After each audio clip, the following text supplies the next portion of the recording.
जैसे एक time domain signal का एग्जाम हम लोग फूरियर ट्रांसफॉर्म के बारे में पढ़ेंगे। सो टॉपिक इज फूरियर ट्रांसफॉर्म।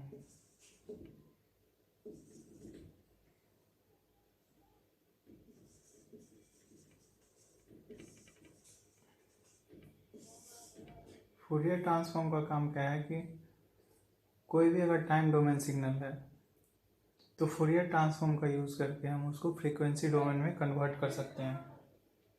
जैसे एक टाइम डोमेन सिग्नल का एग्जांपल हम ले रहे हैं xt,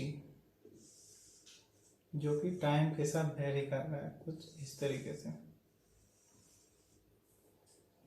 तो अगर फूरियर ट्रांसफॉर्म का यूज़ करके हम इसको फूरियर डोमेन में ले जाते हैं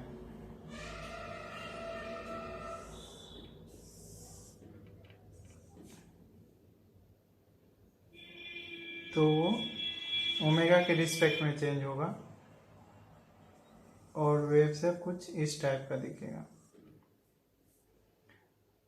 और फ्रीक्वेंसी डोमेन में इस सिग्नल को हम लोग एक्स ओमेगा से रिप्रेजेंट करते हैं। तो फूरियर ट्रांसफॉर्म का काम क्या है कि कोई भी सिग्नल अगर टाइम डोमेन में है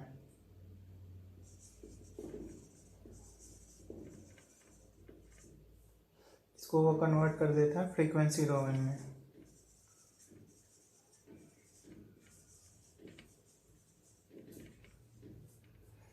टाइम डोमेन में सिग्नल का जो इंडिपेंडेंट वेरिएबल है वो क्या है टी, लेकिन फ्रीक्वेंसी डोमेन में सिग्नल का जो इंडिपेंडेंट वेरिएबल है वो ओमेगा, यानी कि ओमेगा के रिस्पेक्ट में, यानी फ्रीक्वेंसी के रिस्पेक्ट में सिग्नल किस तरीके से चेंज कर रहा है, और यहाँ पे टाइम के रिस्पेक्ट में सिग्नल का एम्पलीट्यूड किस तरीके से चेंज हो रहा है।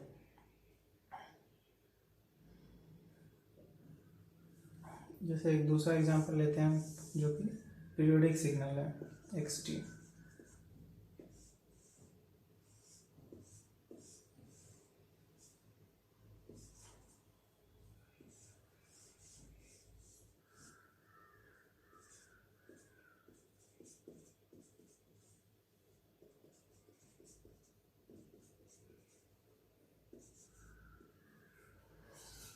टाइम डोमेन में ये सिग्नल क्या हो रहा है, कभी 0t/2 टाइम के लिए एम्पलीट्यूड उसका ए हो जा रहा है, फिर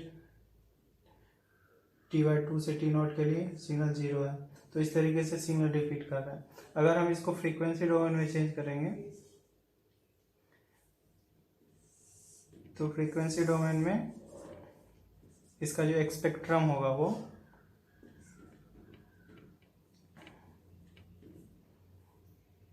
डिस्क्रीट इन नेचर होगा, कुछ इस टाइप का।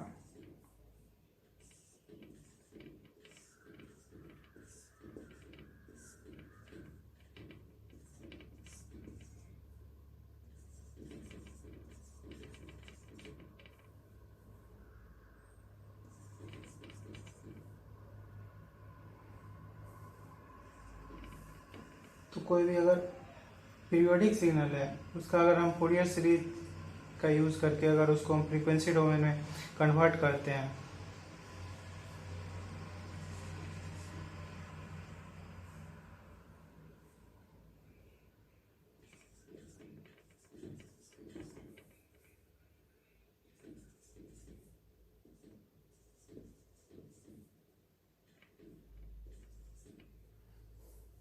तो सिग्नल कुछ इस तरीके का दिखता है। तो अगर सिग्नल पीरियोडिक इन नेचर है तो वो उसका जो फूरियर ट्रांसफॉर्म होगा, यानी कि फ्रीक्वेंसी डोमेन में जो उसका रिप्रेजेंटेशन होगा वो डिस्क्रीट इन नेचर होगा। और अगर सिग्नल नॉन पीरियोडिक है तो उसका Fourier transform continuous in nature होता है। तो यहाँ पे एक डाउट आता है कि फ्रीक्वेंसी डोमेन होता क्या है। टाइम डोमेन में तो हमको ये पता चल रहा है कि सिग्नल टाइम के साथ इस तरीके से उसका एम्पलीट्यूड चेंज हो रहा है, लेकिन फ्रीक्वेंसी डोमेन क्या होता है, फ्रीक्वेंसी डोमेन हम लोग निकालते कैसे हैं। तो फ्रीक्वेंसी डोमेन अगर कोई भी पीरियोडिक सिग्नल है तो उसका अगर फेज स्पेक्ट्रम निकालना है या फिर मैग्नीट्यूड स्पेक्ट्रम निकालना है तो उसमें हम लोग फूरियर सीरीज का यूज़ करते हैं। तो अब हम लोग देखेंगे कि सिग्नल का स्पेक्ट्रम हम किस तरीके से, फ्रीक्वेंसी डोमेन में जो सिग्नल का स्पेक्ट्रम होता है करस्पॉन्डिंग जो भी एक स्पेक्ट्रम होगा सिग्नल का, उसको हम कैसे निकालेंगे।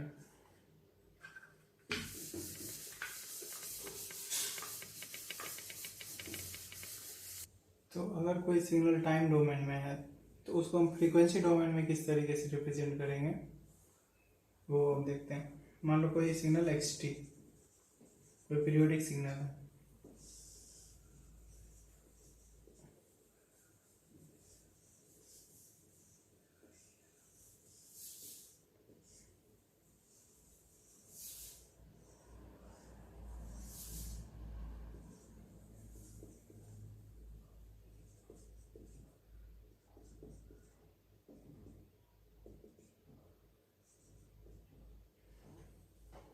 तो अगर हम इस सिग्नल को फ्रीक्वेंसी डोमेन में रिप्रेजेंट करना चाहते हैं तो उसके लिए हम पहले इसका exponential form of Fourier series निकालना पड़ेगा। तो एक्स टी को हम लोग exponential form of Fourier series में कैसे रिप्रेजेंट करेंगे, sigma n equal to minus infinity to infinity c n e का power minus j n omega not t. तो अगर exponential form of Fourier series का यूज करके हम इसका अगर फूरियर सीरीज निकालते हैं, exponential form of Fourier series निकालते हैं, तो उसका एक्सप्रेशन किस टाइप का आता है, a y two plus sigma m equal to minus infinity से इन्फिनिटी माइनस ए जे upon two m plus one pi ई का power j two m plus one omega not t. ये ऑलरेडी हम लोग डिस्कस कर चुके हैं। यहाँ पे हम क्या हो रहा है, माइनस इन्फिनिटी से इन्फिनिटी वेरी कर रहे हैं। तो अगर इस एक्सप्रेशन को हम लोग एक्सपेंड करेंगे तो क्या आएगा,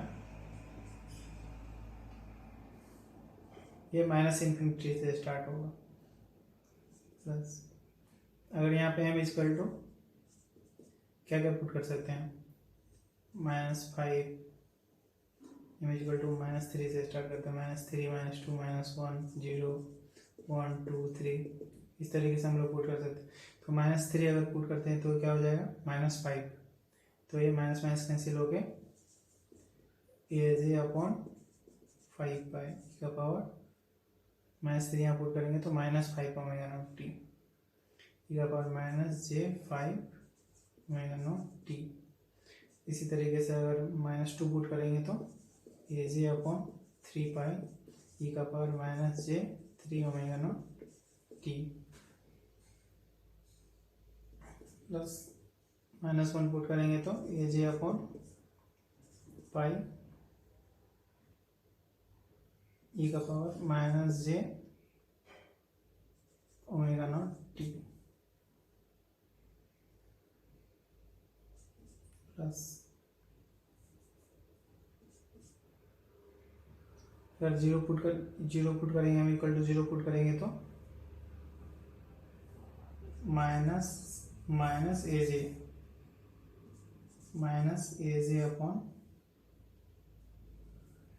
पाई ई का power J omega not T minus A J upon three pi M equal to यहाँ पे वन पुट कर रहे हैं तो माइनस ए जे अपॉन थ्री पाई ई का power J three omega not T, फिर टू पुट करेंगे तो माइनस ए जे अपॉन फाइव पाई ई का पावर माइनस ई का power J five omega not T plus. तो इस तरीके से सीरीज एक्सपेंड करेगा। यहाँ पे ए वाई टू बच गया, तो ए वाई टू यहाँ पे हम लिख देते हैं जीरो वाला टर्म्स ए वाई टू।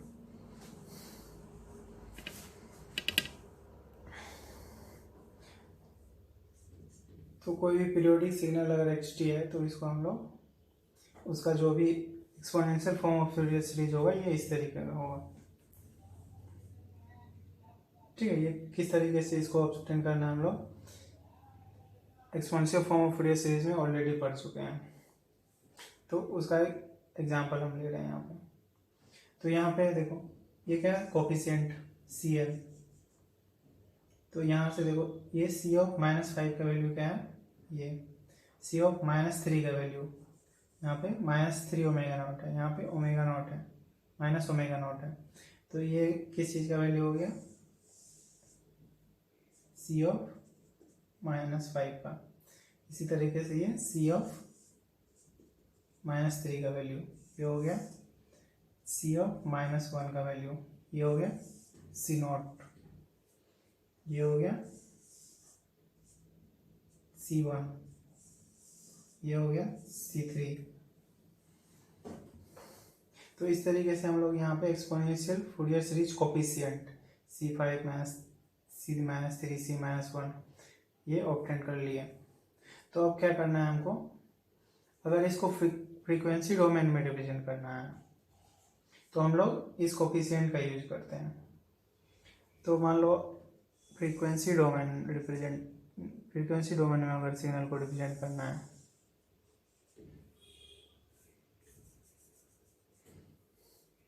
तो यहाँ पे हम लोग जो इंडिपेंडेंट वेरिएबल लेंगे वो क्या होगा, ओमेगा, एन ओमेगा नॉट, यानी कि ओमेगा के साथ कैसे चेंज होगा।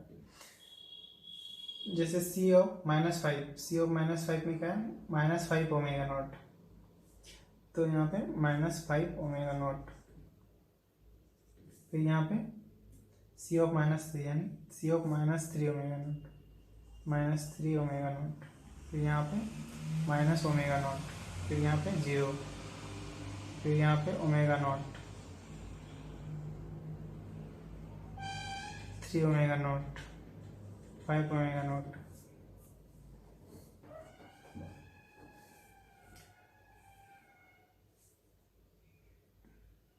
बस इन्हीं वैल्यू के लिए क्या हो रहा है, ये Cn एग्जिस्ट कर रहा है।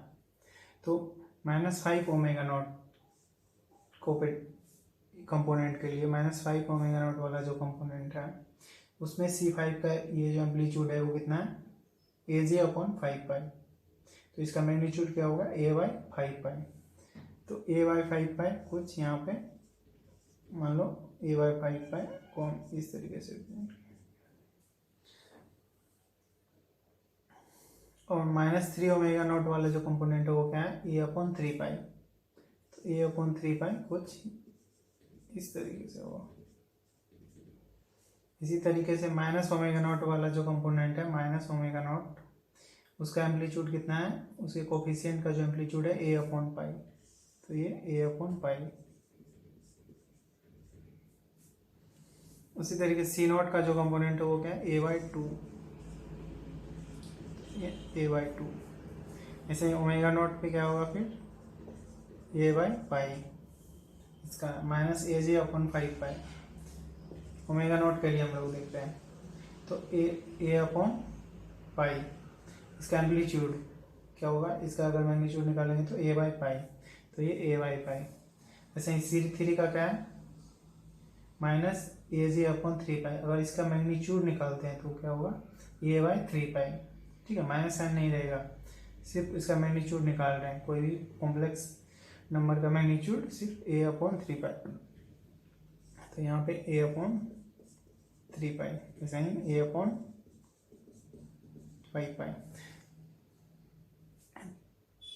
तो फ्रीक्वेंसी डोमेन में अगर सिग्नल को रिप्रेजेंट करना है तो जो भी इसका कोफिशिएंट आया है उसको रिप्रेजेंट करते हैं, उसका मैग्नीट्यूड यानी Cn का जो मैग्नीट्यूड है, एम्पलीट्यूड, उसको रिप्रेजेंट करेंगे। तो फ्रीक्वेंसी डोमेन में ये डिस्क्रीट इन नेचर है। ठीक है, omega naught, 3 omega not, 5 omega naught पे सिर्फ एग्जिस्ट कर रहा है और उसका एम्पलीट्यूड डिक्रीज होते जा रहा है। इसी तरीके से अगर हम Cn का फेज को अगर रिप्रेजेंट करना है हमको, एन ओमेगा नॉट, फेज का क्या मतलब है, एंगल ऑफ Cn। यहाँ पे जो Cn है ये सब, इसका कुछ क्या होगा, मैग्नीट्यूड होगा, साथ में उसका फेज भी होगा।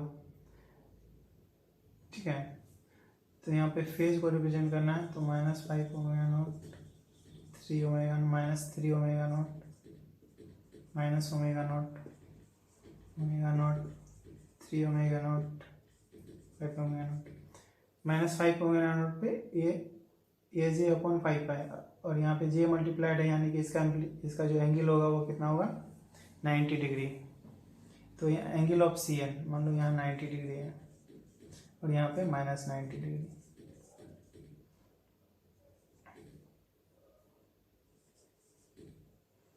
तो 90 डिग्री 5 ओमेगा नॉट इस वाले कंपोनेंट का जो यहाँ पे फेज है, सी एन का जो फेज होगा वो क्या है 90 डिग्री।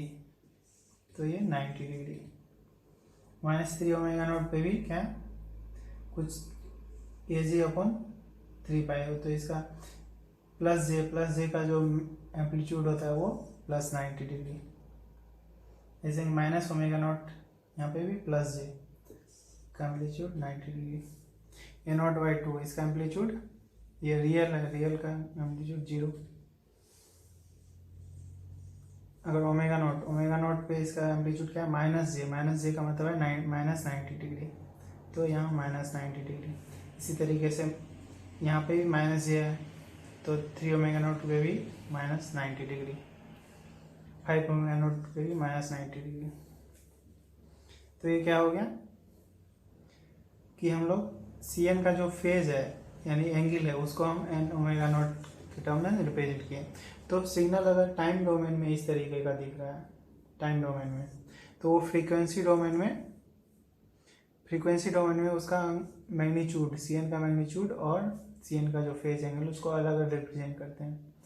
इसको क्या बोलेंगे एम्पलीट्यूड स्पेक्ट्रम या मैग्नीट्यूड स्पेक्ट्रम, इसको फेज स्पेक्ट्रम। तो इस सिग्नल का जो मैग्नीट्यूड स्पेक्ट्रम होगा वो कैसा होगा डिस्क्रीट इन नेचर, और फेज स्पेक्ट्रम भी डिस्क्रीट इन नेचर, यानी कि कोई भी अगर पीरियोडिक सिग्नल है तो उसका अगर हम फ्रीक्वेंसी डोमेन में रिप्रेजेंट करेंगे, उसको अगर फ्रीक्वेंसी डोमेन में रिप्रेजेंट करेंगे तो वो डिस्क्रीट इन नेचर होगा। ठीक है, omega naught, 2 omega naught, 3 omega not, यानी कि integral multiple of omega naught पे ये एग्जिस्ट करता है। तो ये हो गया फूरियर डोमेन में किसी सिग्नल को, किसी पीरियोडिक सिग्नल को फूरियर डोमेन में हम लोग इस तरीके से रिप्रेजेंट करेंगे। तो अगर मान लो कि सिग्नल अपीरियोडिक इन नेचर है तो क्या होगा, अगर पीरियोडिक इन नेचर है तो हम लोग को Fourier exponential form of Fourier series का यूज करके उसको हम लोग रिप्रेजेंट कर सकते हैं। लेकिन अगर सिग्नल ए पीरियोडिक है यानी कि अपना शेप को रिपीट नहीं कर रहा है, तो उसका फूरियर रिप्रेजेंटेशन क्या होगा, उसको यूज करने के लिए हम लोग फूरियर ट्रांसफॉर्म का कॉन्सेप्ट यूज करते हैं। इसमें हम लोग किस चीज का कॉन्सेप्ट यूज किए, Fourier series, exponential form of Fourier series का यूज किए।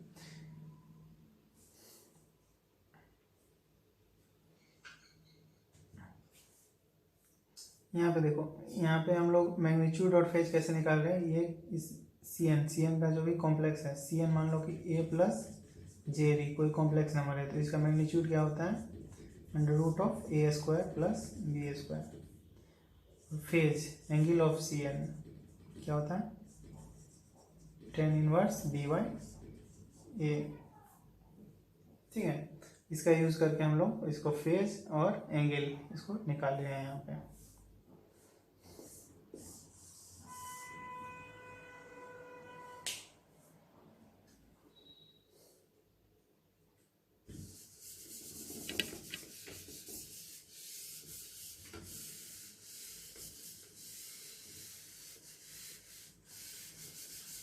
ए पीरियोडिक सिग्नल है यानी कि अगर वो शेप को रिपीट नहीं कर रहा है, तो अगर उसका हम फूरियर ट्रांसफॉर्म का यूज करके अगर हम उसको फ्रीक्वेंसी डोमेन में रिप्रेजेंट करेंगे तो वो क्या होगा कंटिन्यूअस इन नेचर होगा।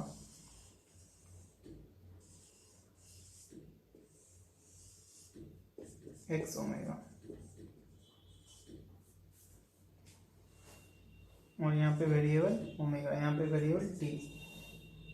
तो यहाँ पे क्या हो रहा है डिस्क्रीट इन नेचर आ रहा है, अपीरियोडिक के लिए ये क्या होगा कंटिन्यूअस इन नेचर होगा।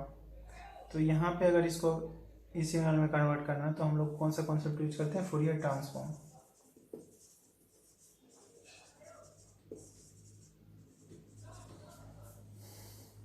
तो अब हम लोग देखेंगे कि फूरियर ट्रांसफॉर्म आया कहाँ से।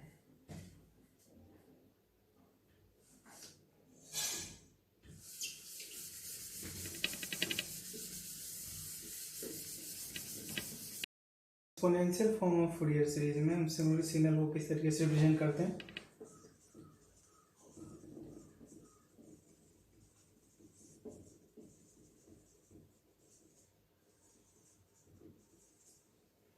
तो कोई सिग्नल xt है, उसका exponential form of Fourier series क्या होगा, sigma n equal to minus infinity से इन्फिनिटी cn e का power jn omega naught t, where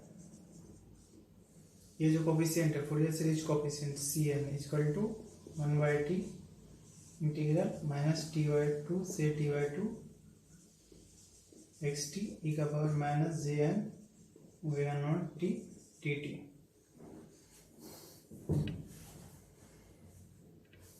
इसी तरीके से अगर फूरियर ट्रांसफॉर्म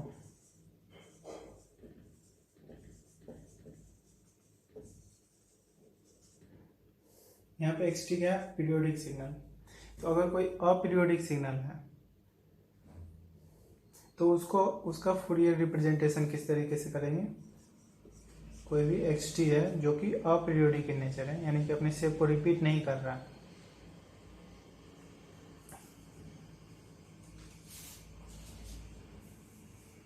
तो xt क्या होगा माइनस इन्फिनिटी से इन्फिनिटी 1/2 पाई एक्स ओमेगा ई का power j omega t D omega. ये क्या है, फूरियर रिप्रेजेंटेशन।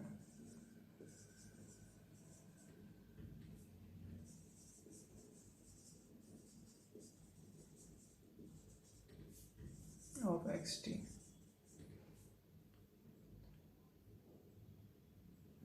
तो किसी अपीरियोडिक सिग्नल को इस तरीके से रिप्रेजेंट किया जाता है फूरियर डोमेन में। वहाँ पे यहाँ पे एक्स ओमेगा क्या है, where x omega equal to integral minus infinity से इन्फिनिटी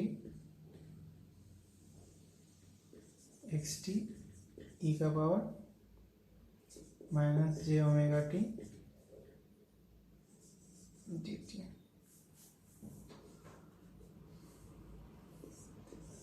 इसी को हम लोग क्या बोलते हैं, फूरियर ट्रांसफॉर्म।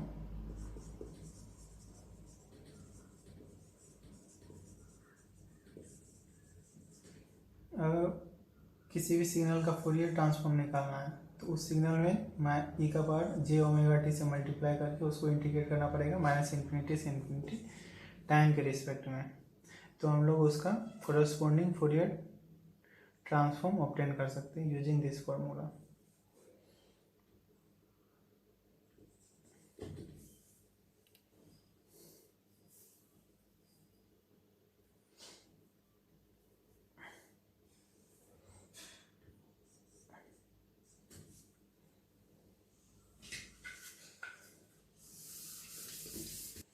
एग्जाम्पल में हम अगर एक सिग्नल एक्स टी ले रहे हैं, एक्स टी इजकल टू ई का power minus a T u T.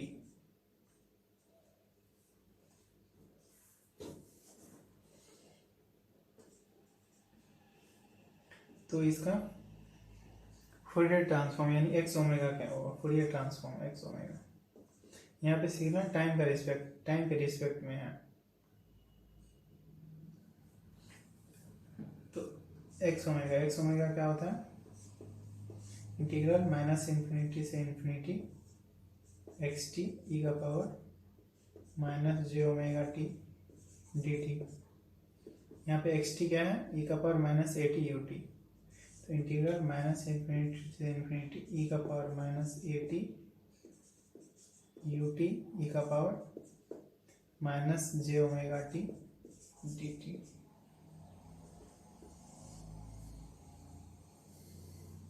यहाँ पे सिग्नल में यू टी मल्टीप्लाइड है, तो अगर यू टी मल्टीप्लाइड है तो ये लिमिट कहाँ से कहाँ तक एग्जिस्ट करेगा, जीरो से इन्फिनिटी।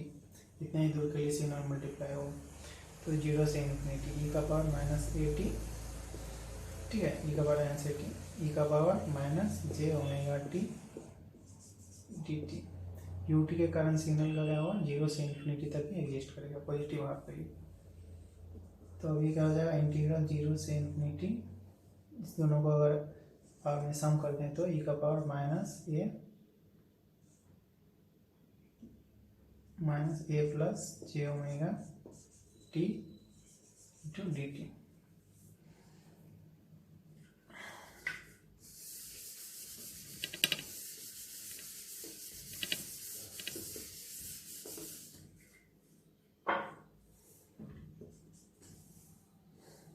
अब इसका इंटीग्रेशन क्या होगा टाइम के रिस्पेक्ट में, ई का power minus a plus j omega T upon minus of A plus j omega, और ये लिमिट कहाँ से कहाँ तक है, 0 से इन्फिनिटी तक। ठीक है, तो यहाँ पे minus a plus j omega को हम लोग कॉमन ले लेते हैं। अगर इनफाइनाइट पुट करेंगे तो ई का पावर टी के बदले इनफाइनाइट, ई का पावर माइनस इन्फिनिटी माइनस, अगर 0 पुट करेंगे तो ई का पावर 0। तो ये क्या हो जाएगा, minus a plus j omega, ई का पावर माइनस इन्फिनिटी क्या होगा 0, और ई का पावर 0 क्या होगा -1। तो ये क्या हो गया, माइनस माइनस अगर प्लस हो गया तो ए अपॉन जे ओमेगा। ठीक है, तो ये एक्स ओमेगा, यानी कि कोई सिग्नल एक्स टी है जो ई का power minus a T u T. तो अगर फुरियर ट्रांसफॉर्म हम करना चाह रहे थे, ये फॉर्मूला फुरियर ट्रांसफॉर्म का यूज किया, तो एक्स ओमेगा क्या हो गया, ई का power 1/a plus j omega, जो कि ओमेगा का फंक्शन है। यहाँ पे क्या हो रहा है, टाइम का फंक्शन है, और यहाँ पे सिग्नल ओमेगा का फंक्शन है। तो इस तरीके से हम लोग फुरियर ट्रांसफॉर्म कैलकुलेट करेंगे।